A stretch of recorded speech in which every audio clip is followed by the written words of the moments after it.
I loved The Hobbit when I was a kid, and then later, as I got a little bit older, I got into Lord of the Rings. I could not believe it as a young adult whenever they made the Lord of the Rings trilogy movies, and they were absolutely amazing. Hobbit movies also exist. I got the chance to hop on to the ArdaCraft server, and if you don't know what that is, it is unbelievable. They are building the entire world of Middle-earth in Minecraft using the Conquest Reforged mod. This is amazing. Builders, get ready, hold your hearts, get a chair. This is going to blow your minds.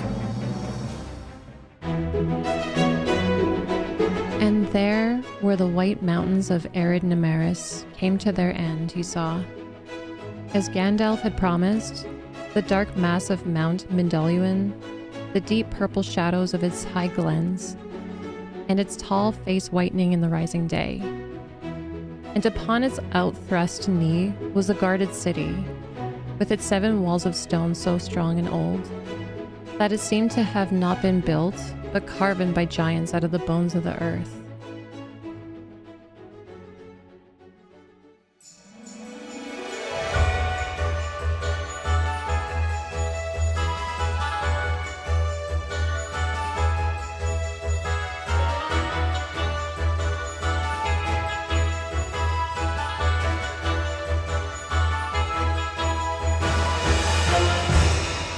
Okay, so we're here with Fornad, who is the owner of the ArdaCraft server. How's it going?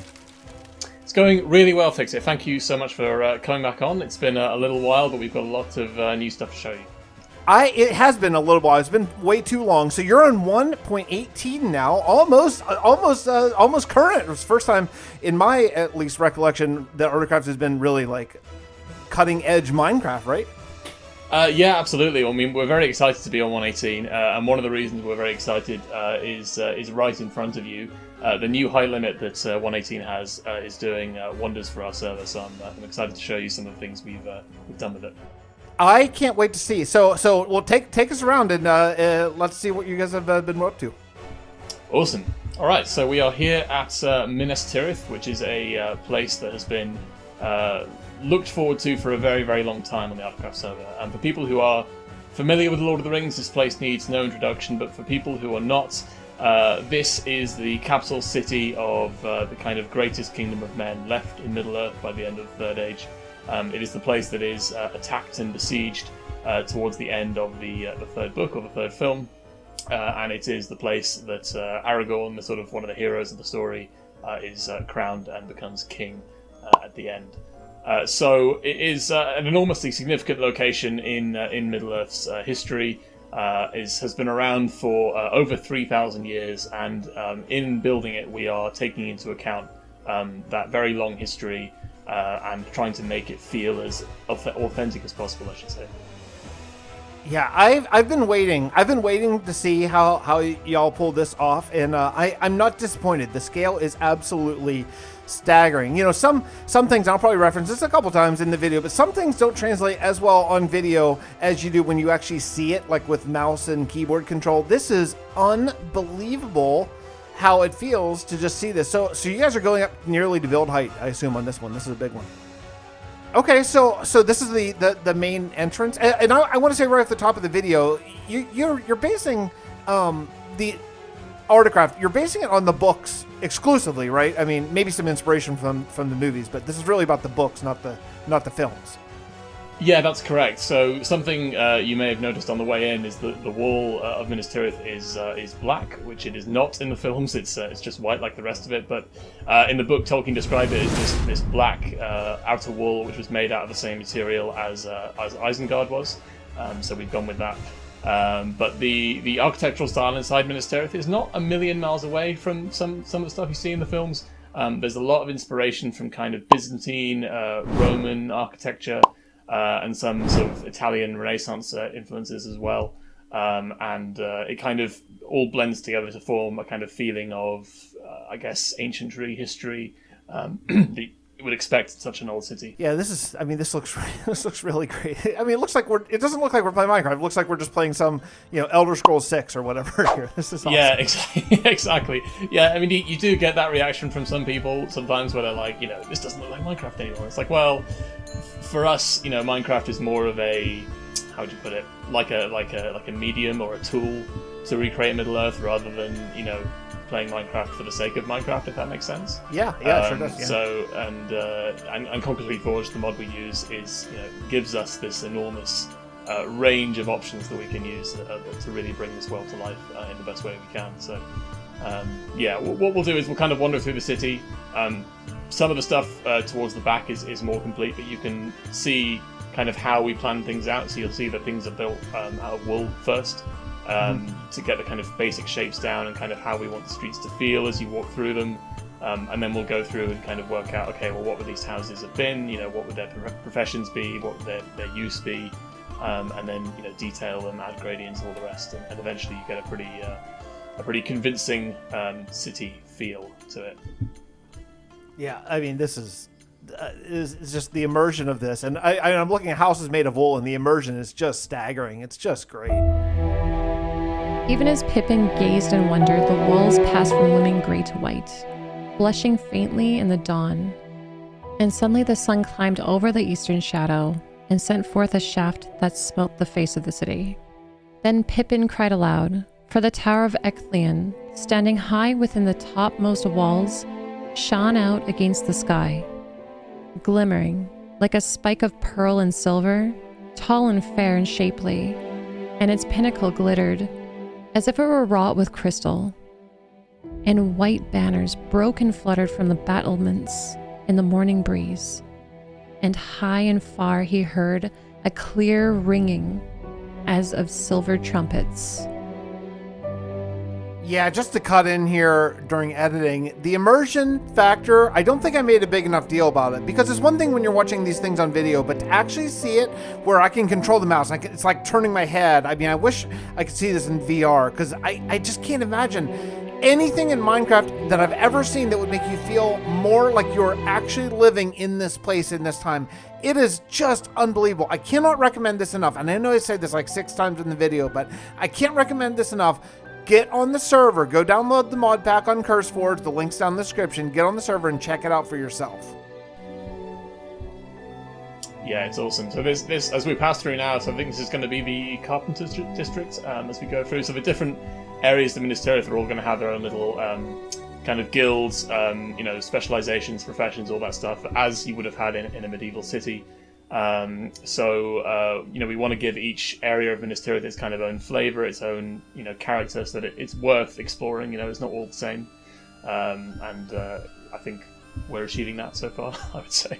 Yeah, I would say. Yeah, that's a great idea. Actually, not really something I've really thought about, but about not making your entire city cookie cutter, actually having like real districts and a reason for people to actually go there. That's a very cool, and that's how real cities are too. The whole city doesn't look the same. And what I love about Minas Tirith especially is you can really look up, and the city has this incredible verticality to it, I guess you would put it like that. So you look up and there are these layers of houses and towers and so on that keep going up and up and up, which is awesome. I feel like we're walking uphill. Are we walking uphill from when we came in? Very slightly, yeah. There's a slight curve uphill, and then you can go up, into the next layer and so on. This here leads into some of the catacombs at the back of Minas Tirith, so there's a bunch of places where the dead are buried back here. Wow. So, that kind of level of detail is there too, and there's also, believe it or not, going to be, and already, partially is, a full waterworks and sewage system running throughout the city as well. So it's cool. Yeah, there's a load of underground stuff as well. Yes, we're going to go into a very dark area later in this video, so you'll definitely need one. I can tell you that much. Yeah, this is, this is amazing, and you have this here, and it's so dark you can't even really see it, and it's just, but it's still there. I love that. I love that level of detail. Like, who's going to discover it? I don't know, but for the person who does, it's awesome. That's absolutely it. That's really been the design principle behind this server from day one. Really, is the feeling that you can go anywhere, you can explore anything, and there will be detail. We can go into the little interior here, and it's done. And there's things in here, and someone's living here, and there's a story behind everything. That's, I think, really crucial. Yeah, you do every interior in every house in this entire world, right? That is correct, yeah. Yeah, we take it seriously. You can see some of the second level's been done as well up here. Oh man, I love these roofs. What sorry, the Minecrafter in me. What block is this? Red clay beaver tails tile. Wow, that's just the transition and the color and the variation there is just so nice. Yeah, doing gradients is super important to us, and you'll see it on a lot of buildings and a lot of places in Minas Tirith where you'll get some wear and tear and some, where the rainwater would flow down and darken the stone on bits. You get it on real buildings like this sort of thing you can see here. It's not all one block, and there's that feeling that it's it's aged. That there's this weathering effect on it, which is really important. Now, let me ask you. Now I could be totally off base on this, but when we first started doing these Articraft tours, probably like 5 years ago or so, like a long time ago, I don't remember seeing a lot of gradients. So is that something you guys have been more focused on recently? That's correct. Yeah. So as Conquest as a mod has evolved, we've started to do more stuff like that. So gradients are a really important part of our approach now, when they weren't so much before. And I think part of that is also because we're building, the scale at which we're building now kind of means that you kind of have to, when you're doing a Hobbit house, it doesn't really matter because it's so small. You don't need to do a gradient on it. Yeah, how do you do a gradient in 2.5 blocks? Yeah, exactly. That's it. Yeah, whereas you've got a huge wall like this, it's going to be visually boring unless you do some stuff. So that's the size of things we're doing now is important too. I mean, this is beautiful. I love so much how much color you've brought into this place. Like I love that. I love that. I feel like there's more color here than maybe in some of the other cities I've seen too. It's really great. Yeah, I mean, the temptation would be, the city is often referred to as the White City, and the temptation would be to basically just make the whole thing monochrome, make it all white and black, and basically that would be it. But as you say, bringing the color in and making it feel a little bit more alive is really crucial to the build. Mm-hmm. How many active builders do you have on Articraft now? We usually sit around about 20 to 30, kind of over the years, fluctuating up and down. People come, people go, and all the rest. But that's kind of the average that we've been sitting at. Yeah, this is awesome. So we'll fly up to the top now. We have just, you can see there are many levels to do and a lot of work to do. And part of the reason of doing this video is to show this off so that people, hopefully are motivated to come and help out. But I will just show you the Citadel. Well, since you mentioned that, let's just jump on that. If you wanted to get involved with this project, what should people do? So we have a CurseForge mod pack. If you get the CurseForge app and search for us on there, the ArdaCraft official, we are on CurseForge now. So grab that, install it. It's really easy. Basically installs everything for you. Jump on the server, have a look around, and if you want to help out, you can open up a single player world, make a sort of test build. It can be like a house from Minas Tirith. It can be a Dwarven thing. It can be an Elven thing. It can be whatever you want, as long as it's something we're doing at the moment. And submit that on our forums. We'll review it, and we'll get you on the team and get you building as soon as we can. Because we are very keen to get as many people helping out as possible, because as you can tell, the scale of this project requires a lot of people. Yeah, for sure. And what's your website? Our website is ArdaCraft.me. I'm sure you'll be able to put that in the description. Cool. Yeah, definitely. Look, if you're watching this, you're like, wow, this is cool. I wish I could build like that. Well, you guys have been doing this for a long time, so as long as you have some skill, then I'm sure there's some sort of guidance too that y'all can give the new recruits as they come in. That's absolutely correct. We try to guide people, but we also try to give them as much freedom as we can. We encourage people to lead stuff as soon as they join or quickly, so that they get used to kind of doing their own thing. Learning the builds for themselves and kind of taking the initiative, and that's really what we need from people. And we've been very successful in that. We've trained up a lot of really talented builders over the years. So yeah, this is very cool. Yeah, I recognize sort of some of this idea is sort of from the movies, a little bit of it. I just watched it. We were talking before we recorded. I just watched Return of the King not too long ago. So you see some differences, but there's definitely some influences here, right? Yeah, for sure. I mean, the films did get a lot of things right about Minas Tirith, and there's definitely some visual inspiration from there. And there's also visual inspiration from, the concept artists who worked on the films, who also happen to be, Tolkien artists in their own right. So there's sort of different influences coming in from different places. We have not got the throne yet, as you can see. But it's very work in progress, this whole area, but I think it's still very cool. Yeah, this is awesome.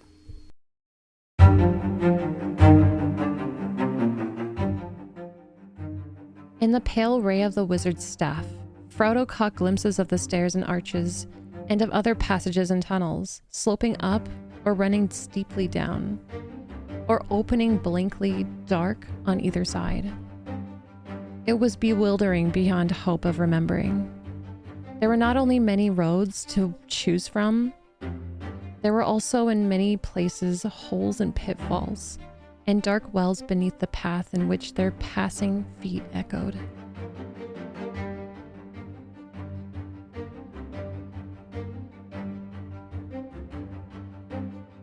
All right, Fornad, where did you take us? Where are we now?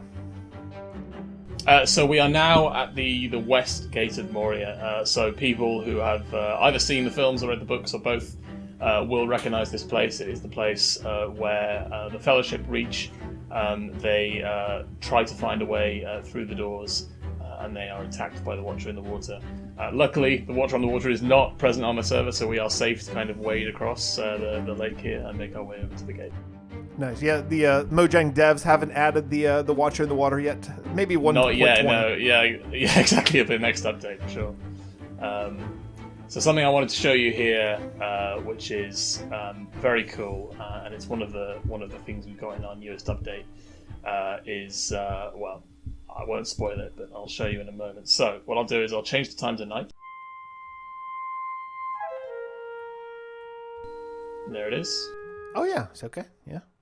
So that only appears at night on the server, the way you configured it. Oh, cool. And then if you wander up to it.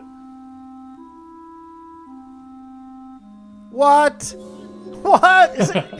Is this create mod? It is indeed. Oh, I didn't know you had this. That's awesome. Yeah.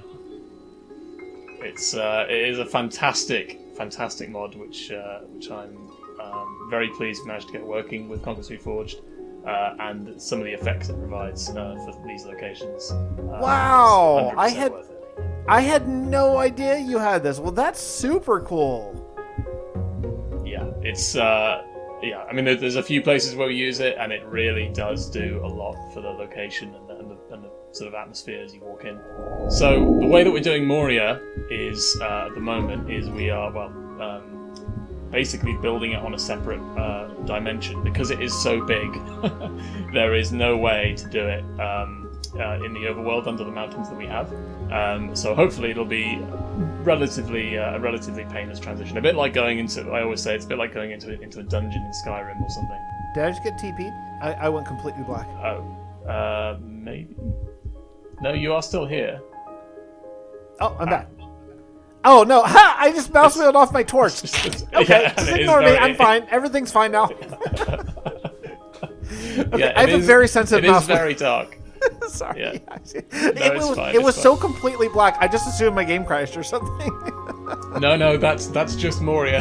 That's just how it is. Wow, good thing we have dynamic lighting here. So Moria, the kind of history of it is very, very long indeed. It was founded something like 10,000 years ago by a dwarf called Durin the Deathless, and his people expanded it out over many thousands of years. They discovered a substance here called mithril, which was a very hard, a very useful and beautiful metal, which you can make armor out of, but also jewelry and all sorts of things that became very valuable. And eventually their entire sort of economy was based on selling that stuff to the outside and trading for literally everything else. And they became incredibly wealthy off the sale of this stuff. But in Tolkien's kind of, how would you put it, his fable, the way that the dwarves are dealt with, they go too greedily and they delve too deep into the mountainside, and eventually they awaken a Balrog, a sort of demon from the first stage of Middle-earth, which ravages the mines and casts the dwarves out of their homeland, essentially. And so now, when the Fellowship reach it, it is completely abandoned, and as you can see as we walk through here, really pretty badly crumbled. You know, it was abandoned 1,000 years ago, and so there's been 1,000 years of neglect to this place, and you can see it's beginning to crack and crumble, and there's these bits of rock that have fallen off, and there's this feeling of abandonment. There were fissures and chasms in the walls and floor, and every now and then a crack would open right before their feet. The widest was more than 7 feet across, and it was long before Pippin could summon enough courage to leap over the dreadful gap. The noise of churning water came up from far below, as if some great mill wheel was turning in the depths. Cool, so switch shaders and we should be able to see a little bit more now. So yeah, you can see around us, if we just sort of fly around a little bit, you can see in the walls here there are, windows into what would have been at one time sort of apartments almost, where the dwarves would have lived. So I think some of those are being detailed, but this whole area is still very much a work in progress. But you get more of a feeling for, the grandiosity of Moria, and why it was considered to be, the greatest of the halls of the dwarves. Yeah, this is awesome.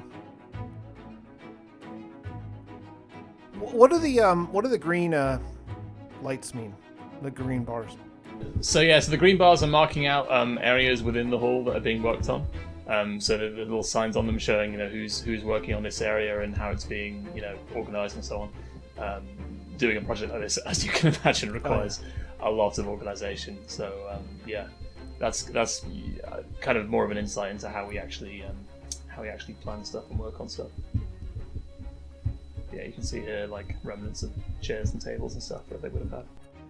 Yeah, I love the age, just the sheer age of this place. I love it. I've been such a fan of an aged world since I realized that's what I love about Star Wars, of all things. Like, yes. I love when you watch the old Star Wars more so than the prequels or sequels, but there's like dust on the computers. And it never occurred to me how cool that was, but that was like, I've never seen anything like that. That was so great. And just seeing that, it's like, oh, this isn't a movie set. This is like a world that people live in and have lived in for hundreds and thousands of years.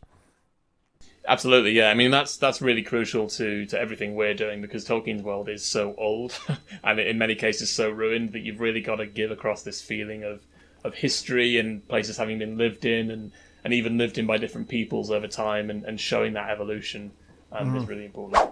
So this is going to be the largest hall in Moria. You can see it's pretty enormous. It's stretching way back. And then in front of it is the Bridge of Khazad-dûm, which is, I'm sure you'll recognise what happened here. Oh, right, yeah, there's Gandalf's last stand, right? Absolutely, yeah. And below us, the pit. Something we've done with Moria, which you'll see in a moment, is we've actually coded a custom height limit for this dimension. So another one of the reasons we've done Moria as a separate world is if you look down, you can see how deep the chasm goes, and if you drop off, you'll get an even better sense. So this ability now in 118 to code your own custom height limits is amazing for us, because it gives us this ability to make Moria this incredibly, deep and wide dimension that we couldn't do before. So even with the additional 128 blocks, you're like, yeah, we need more than that. Yeah, yeah, exactly. Yeah, for Moria, we need as much as we can get, because it is this huge place. They came at last to a white bridge, and crossing found the great gates of the city. They faced southwest, set between the ends of the encircling wall that there overlapped, and they were tall and strong and hung with many lamps. So we're now at Caras Galadhon, which is the capital of the elves in Lothlorien. It was ruled over by Galadriel and Celeborn, Galadriel being a very significant figure in Middle-earth's history, and for those who've been paying attention to Amazon's new Rings of Power series, she's going to be one of the main characters in that. She has a very long history and life within Middle-earth, and this is the place that she is ruling at this time. So we'll head on into the city and get a feel for the sort of elven vibes that we were definitely missing in Moria.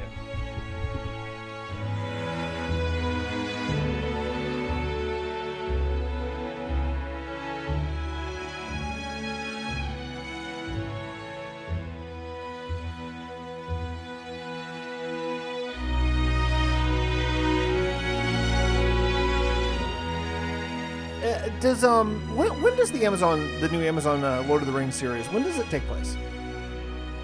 So the new Amazon Rings of Power series takes place over 3,000 years before the events of Lord of the Rings. Okay. So an incredibly long time ago, and really it deals with the kind of history of the forging of the rings, it seems, and the kind of betrayal of Sauron, who was kind of disguising himself as an elf named Anatar.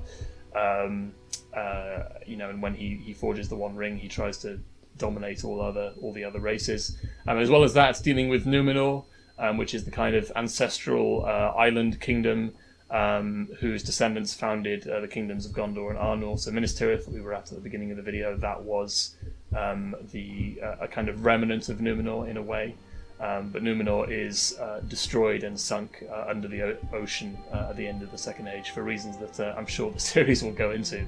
But it's this very epic period in Middle-earth's history, very different in some ways to what we're used to in Lord of the Rings. I've got very high hopes for it. We'll see how it goes, but I really do hope that it's a great series, and hopefully will bring more people to Tolkien's world and to his books. Yeah, I'm glad to hear you say that it's. I knew it was a prequel, but I didn't know it was that far ahead. My biggest fear that it was kind of briefly ahead, and the problem with, as a storyteller, the problem with writing prequel that's just a little bit before is there aren't a lot of stakes. Like any character you introduce that appears later, like, well, that person's safe. So they can come with mostly all new characters, and there's some stakes there. Yeah, absolutely. I mean, there's definitely some characters that appear in this series that we meet in Lord of the Rings. Some of the elves who are obviously immortal. Galadriel, for example, we know that she survives. But as you say, there's a lot of human characters that we meet who are not around in Lord of the Rings, Dwarven characters, all the rest. So as you say, there are going to be stakes, and it's going to feel like a new story in a way, which I'm excited for, and I think they made the right choice. I think there was some suggestion, when they first started doing this stuff, that they were going to do a series about Aragorn when he was young, but I feel like that just would have been, a mistake. I would say, as you said, it's not, the stakes aren't there in a way. But yeah, so Caras Galadhon. I mean, this place, as I'm sure you can tell as we walk around, has taken an absolutely enormous amount of time. Huge amount of detail. I mean, this entire place started out literally as a green grass hill with nothing else on it. So yeah. Everything that you see here has been placed and has been built more or less by hand. So it is, the amount of hours that this place represents, I don't even want to know. But I think it's turned out really quite well.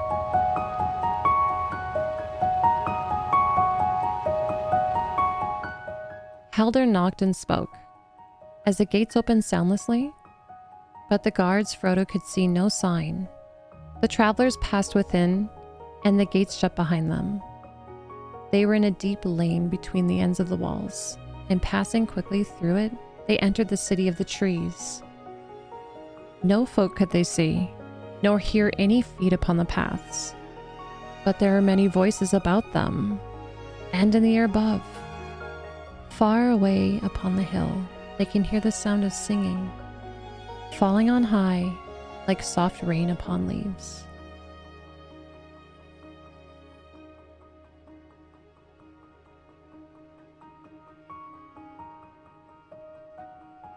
I mean, this is beautiful. Like, this is really, really beautiful. I love it. I love all the winding paths and just how gradual they are, but they still change, and little, bridges, of course, all the custom trees and all that stuff are awesome. Yeah, this is great. Yeah, the organic stuff, I think, can be really challenging in Minecraft because, obviously you're working with blocks and you're trying to make everything curve and smooth out. And definitely the mod helps with that, but there's still an element of challenge to it. So yeah, I'm very pleased with this place. If you fly up into the trees, you can see actually the places where the elves live. So cool. That's very cool. Well, listen, Fornad, I want to say officially every time I come here, I'm so awed, and hopefully everyone watching the video is. If this is something you want to get interested in, like you know how to do it, go to ArdaCraft.me. The link will be down in the description. And yeah, check out. You can log in the server. Just grab the curse. You can just like log on. Like you don't need special permission. You just come on and walk around. Just grab the mod pack from the CurseForge launcher, and just walk around. Check it out. Everyone has been unbelievably kind. Every time I've ever logged on the server, it's like about the most kind and welcoming group of people I've ever played with in Minecraft. So yeah, do yourself a favor and come on, check out this area and get inspired and go build some things. Awesome. Yeah, I completely concur. Anyway, yeah, thank you so much, Fix, for coming on again. It's been an honor. It's awesome to have you on, and I'm sure we will get you back in the future for some more tours. Perfect. Can't wait. Special thank you to Fornad again for the tour and for being so welcoming, and also Jamie Joan. You can find her on Twitch for narrating all of our Tolkien quotes. I really had a great time here. I hope that you will come on the server and check it out. Just go grab the mod pack and do it. I promise you won't be disappointed. And I'll see you all next time. Bye, everybody.